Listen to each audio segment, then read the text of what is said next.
चांद की रानी और जादुई फूल। बहुत समय पहले की बात है, एक सुंदर राज्य था जो हिमालय की पहाड़ियों के बीच बसा था।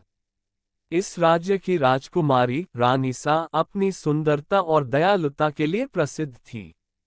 लेकिन उससे भी अधिक वह अपने सपनों में एक रहस्यमय बगीचे को देखती थी जहां चांदी जैसे चमकते फूल खिले रहते थे।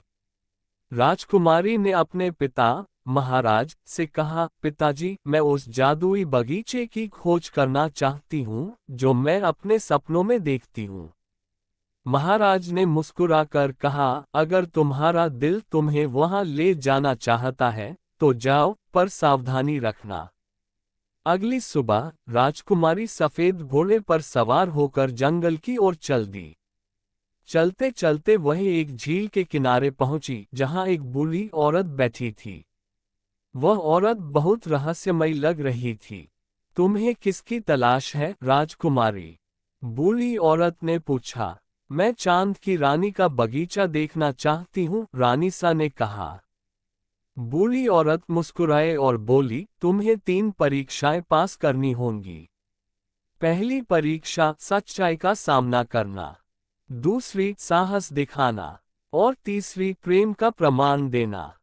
क्या तुम तैयार हो? राजकुमारी ने सिर हिलाया और परीक्षाएं शुरू हुई।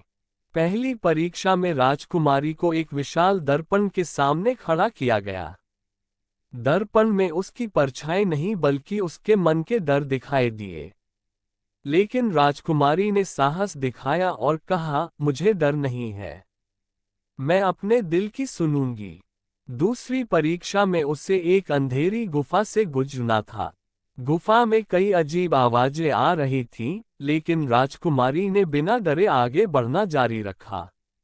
अंतिम परीक्षा में राजकुमारी को एक घायल पक्षी मिला।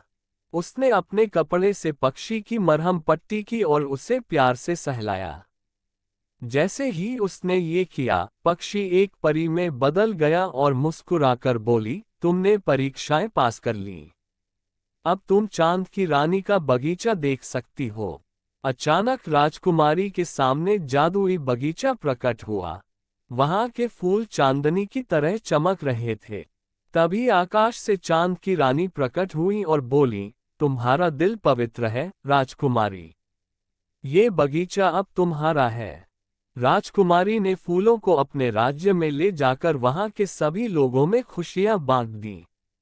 और तब से उनका राज्य और भी सुंदर और समृद्ध बन गया। सीख, सच्चाई, साहस और प्रेम के बल पर हम किसी भी कठिनाई को पार कर सकते हैं।